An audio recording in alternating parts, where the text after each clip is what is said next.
दोस्तों अक्सर आपने देखा होगा गांव की दीवार में या शहरों की दीवार पे आपने देखा होगा कि एक स्टिकर चस्पा होता है, एक पोस्टर चस्पा होता है जिसपे ये लिखा होता है कि अगर आप बवासीर जैसे हेमोरॉइड जिसे हम कहते हैं, बहुत ही ज्यादा टेक्निकल लैंग्वेज में हेमोरॉइड्स कहा जाता है लेकिन हम आम भाषा में पाइल्स या फिशर भी कहते हैं।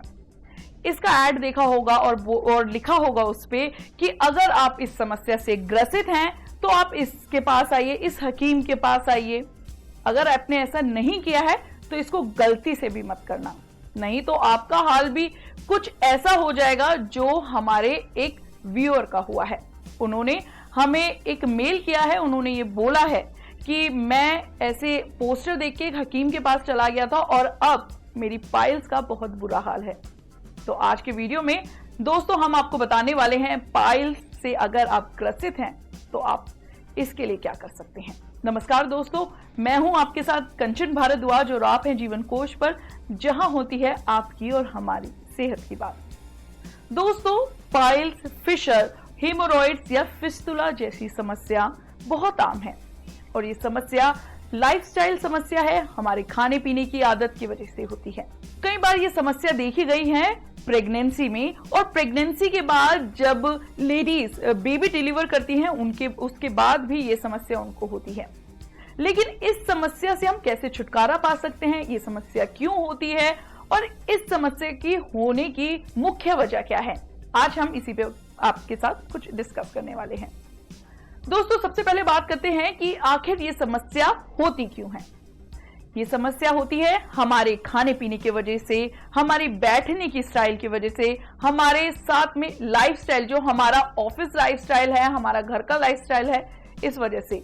मान लीजिए आप एक ड्राइवर हैं और आप 2 घंटे से कंटिन्यू गाड़ी चला रहे हैं, साथ में सीट भी रेक्सिन की है क्योंकि अमूमन गाड़ियों में रेक्सिन की सीट होती ही है। सबसे बड़ी बात कि आप ऐसी सीट पर बैठे हैं जहां आपको पसीना आएगा ही, और ये समस्या का मुख्य कारण पसीना भी होता है।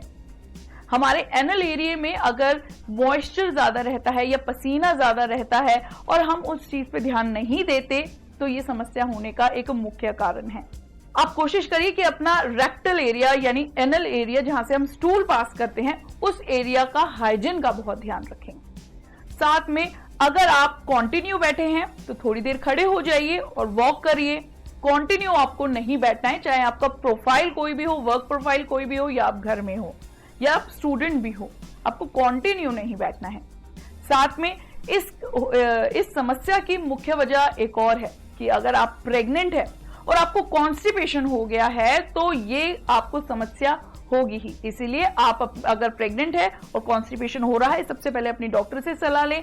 अब अपनी डाइट में आप फाइबर इंक्लूड करें, लिक्विड डाइट लें, साथ में काफी सारे प्रोटीन्स को आप अपनी डाइट में इंक्लूड कर सकते हैं। अब प्रोटीन में आप क्या लें? प्रोटीन में आप प्रोटीन रिच फ्रूट, जैसे बनाना में प्रोटीन होता है, एप्पल में प्रोटीन होता है, साथ ही कोई भी सीजनल फ्रूट ले लीजिए, जैसे अभी गर्मी का सीजन चल रहा है, आम में भी अच्छी खासी मात्रा में फाइबर और प्रोटीन होता है। अब ऐसी कौन सी डाइट है जिसमें फाइबर ज्यादा होता है? फाइबर दाल में ज्यादा होता है, फाइबर आपके फ्रूट्स में बहुत ज्यादा होता है, कोकोनट वाटर में फाइबर की मात्रा अच्छी होती है। तो आप ये सब चीजें अपनी डाइट में इंक्लूड कर सकते हैं और ये सब चीजें प्रेगनेंसी में भी कोई प्रॉब्लम क्रिएट नहीं करती हैं। अगर आपको प्रेगनेंसी के बाद ये समस्या हो रही है, बेबी डिलीवर के बाद, तो आपको किसी न किसी डॉक्टर या सर्जन ने ये एडवाइस किया होगा कि आप सर्जरी करवा लीजिए। लेकिन सर्जरी में जाने से पहले आप अपनी डाइट के जरिए भी ये चीज कंट्रोल कर सकते हैं। वही सेम प्रोसेस है कि आपको फाइबर अपनी डाइट में इंक्लूड करना है। और अगर आप डिलीवर कर चुकी हैं बेबी, तो आप एक बार डाइटिशियन से मिलके अपना डाइट चार्ट जरूर बनाएं, क्योंकि उस टाइम जब आप बेबी डिलीवर करती हैं तो उस टाइम बहुत ही अलग डाइट होती है, इसीलिए आपको डॉक्टर से मिलने की बहुत जरूरत है। अब दोस्तों हम ये बताते हैं आपको ये समस्या किसे ज्यादा होती है। सबसे ज्यादा ये समस्या ड्राइवर्स में देखी गई है। ड्राइवर्स, लॉन्ग रूट ड्राइवर्स होते हैं, उनमें ये समस्या बहुत देखी गई है। प्रेगनेंसी में ये समस्या देखी गई है। साथ ही जो लोग नॉन वेजिटेरियन हैं, मसाला ज्यादा खाते हैं, उनमें ये समस्या ज्यादा होती है। साथ ही जो लोग टाइट कपड़े पहनते हैं, जैसे बहुत ही आजकल ट्रेंड में है फिटेड जीन्स, वो ज्यादा पहनते हैं, उनमें ये समस्या ज्यादा होती है। साथ ही जो लोग अपने एनल एरिया को हाइजीन का बिल्कुल उसमें ध्यान नहीं रखते हैं, उन लोगों को ये समस्या ज्यादा होती है। साथ ही ये ऐसा कहा भी जाता है कि जो बहुत ज्यादा जिनको कॉन्स्टिपेशन रहता है, काफी सालों से कॉन्स्टिपेशन चलता आ रहा है और वो कोई ट्रीटमेंट नहीं ले रहे हैं, उनमें ये समस्या ज्यादा होती है। या जिनको क्रॉनिक डायरिया है, उनमें भी ये समस्या देखी गई है। इसीलिए अगर आपको ये सब समस्याएं हैं तो आपको बहुत ज्यादा ध्यान देने की जरूरत है, क्योंकि इस समस्या में आपको ऐसी कई और बीमारियां हैं जो होने का खतरा है। जैसे एनीमिया आपको हो सकता है, क्योंकि पाइल्स, फिशर या फिस्टुला जो भी कहिए, उसमें स्टूल में ब्लड आता है, जिससे एनीमिया होने का खतरा बढ़ जाता है।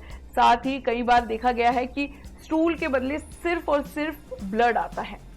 तो इसीलिए आप इस चीज का ध्यान रखें। अगर आपको ये समस्या कहीं दिखती है कि अगर ब्लड में स्टूल में ब्लड आ रहा है, या आपके एनल एरिया में कहीं कट लगा है, या कोई पस या मवाद जैसी चीज आ रही है, तो तुरंत आपको डॉक्टर से मिलने की जरूरत है। अब दोस्तों हम बात करते हैं कि अगर ये समस्या से आप पीड़ित हैं तो आप इसको कैसे कंट्रोल करें, और अगर पीड़ित नहीं है और ना ही बनना चाहते हैं तो आप कैसे कंट्रोल करें। देखिए दोस्तों, अपनी डाइट में आपको थोड़ा चेंज जरूर करना है, क्योंकि कोई भी लाइफस्टाइल हमारा डिसऑर्डर होता है, लाइफस्टाइल बीमारी होती है, तो सबसे पहले हमें अपनी डाइट में चेंज करना होता है। डाइट में आप लिक्विड डाइट ज्यादा लें, जैसे नारियल पानी, खूब पानी पिए, दिन में कम से कम 8 से 10 ग्लास पानी पिए। साथ ही फ्रेश फ्रूट जूस पिए। आप अपने लिक्विड डाइट का ज्यादा ध्यान रखें। फाइबर रिच फूड खाएं, जिसमें सैलेड, प्रोटीन सैलेड, जिसमें फ्रूट्स इंक्लूड हैं, जिसमें हरी पत्तेदार सब्जियां इंक्लूड हैं, जिसमें पालक हो गया, मेथी हो गया, कोई भी सीजनल वेजिटेबल है, सब में आपको फाइबर अच्छी खासी मात्रा में मिलेगा। कार्बोहाइड्रेट अपनी डाइट से थोड़ा सा कम कर दें, क्योंकि सूखी सूखी चीजें खाने से हमारे पेट में, जिसे हम आम भाषा में बोलते हैं, गच बन जाता है, तो वो ना बनने दें।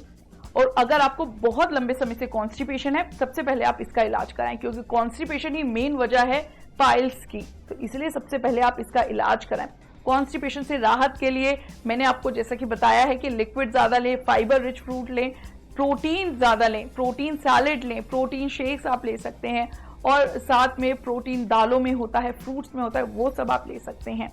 दोस्तों, आपको एक चीज का और ध्यान रखना है कि आपको बैठना नहीं है। अगर आप 1 घंटे से कंटिन्यू बैठे हैं तो ये चीजें आपको नहीं करनी है। थोड़ा सा वॉक करें, कम से कम 10 मिनट का वॉक करें, फिर चाहे आप बैठ सकते हैं। देखिए, बीच में लॉकडाउन था तो हमें ये समस्या बहुत देखने को मिली थी, क्योंकि सबका वर्क फ्रॉम होम हो गया था। जो भी प्रोफेशनल्स थे उनका वर्क फ्रॉम होम हो गया था, तो ये समस्या बहुत ज्यादा बढ़ गई थी। तो इसीलिए इस समस्या को हटाने के लिए, या इस समस्या आपको हो ही ना, और जो ग्रसित है उनको ये समस्या ना हो, क्योंकि अगर ये समस्या एडवांस स्टेज पे पहुंच जाती है तो एकमात्र सर्जरी ही इसका उपाय है, और सर्जरी के बाद ये गारंटी नहीं है कि ये आपकी ठीक हो जाए। इसीलिए कोशिश करें कि ये आपकी डाइट से ही कंट्रोल हो जाए। तो दोस्तों, अपनी डाइट में थोड़ा बहुत चेंज करें और इस समस्या को अपने तक आने ना दें। फिलहाल आज के लिए इतना ही। हम आपके लिए ऐसी ही कई अन्य जानकारी लाते रहेंगे। सबसे पहले आप हमारे चैनल को सब्सक्राइब करें और इस वीडियो को ज्यादा से ज्यादा लाइक और शेयर करें।